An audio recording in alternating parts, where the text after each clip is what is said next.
To me, Son of man, set forth an allegory, and tell the house of Israel a parable. Say to them, this is what the sovereign Lord says. A great eagle, with powerful wings, long feathers, and full plumage of varied colors, came to Lebanon. Taking hold of the top of a cedar, he broke off its topmost shoot and carried it away to a land of merchants, where he planted it in a city of traders. He took some of the seed of your land and put it in fertile soil. He planted it like a willow by abundant water, and it sprouted and became a low spreading vine. Its branches turned toward him, and its roots remained under it. So it became a vine and produced branches and put out leafy boughs. But there was another great eagle with powerful wings and full plumage. The vine now sent out its roots toward him from the plot where it was planted, and stretched out its branches to him for water. It had been planted in good soil by abundant water, so that it would produce branches, bear fruit, and become a splendid vine. Say to them, this is what the sovereign Lord says. Will it thrive? Will it not be uprooted and stripped of its fruit, so that it withers? All its own growth will wither. It will not take a strong arm or many people to pull it up by the roots. Even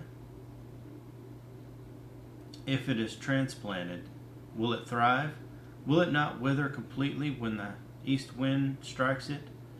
Wither away in the plot where it grew? Then the word of the Lord came to me. Say to this rebellious house, do you not know what these things mean? Say to them, the king of Babylon went to Jerusalem and carried off her king and her nobles, bringing them back to him to Babylon. Then he took a member of the royal family and made a treaty with him, putting him under oath. He carried away the leading men of the land, so that the kingdom would be brought low, unable to rise again, surviving only by keeping his treaty. But the king rebelled against him by sending his envoys to Egypt to get horses and a large army. Will he succeed? Will he who does such things escape? Will he break the treaty and yet escape? As surely as I live, declares the sovereign Lord, he shall die in Babylon, in the land of the king who put him on the throne, whose oath he despised and whose treaty he broke. Pharaoh with his mighty army and great horde will be of no help to him in war. When ramps are built and siege works erected to destroy many lives, he despised the oath by breaking the covenant, because he had given his hand in pledge, and yet did all these things. He shall not escape. Therefore, this is what the sovereign Lord says. As surely as I live, I will bring down on his head my oath that he despised, and my covenant that he broke. I will spread my net for him, and he will be brought in my snare, caught in my snare. I will bring him to Babylon and execute judgment upon him there, because he was unfaithful to me. All his fleeing troops will fall by the sword, and the survivors will be scattered to the winds. Then you will know that I, the Lord, have spoken. This is what the sovereign Lord says. I myself will take a shoot from the very top of a cedar and plant it. I will break off a tender sprig from its topmost shoots and plant it on a high and lofty mountain. On the mountain heights of Israel I will plant it.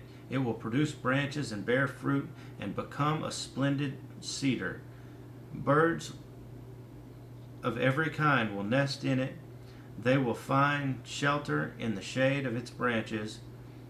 All the trees of the field will know that I, the Lord, bring down the tall tree and make the low tree grow tall. I dry up the green tree and make the dry tree flourish. I, the Lord, have spoken, and I will do it.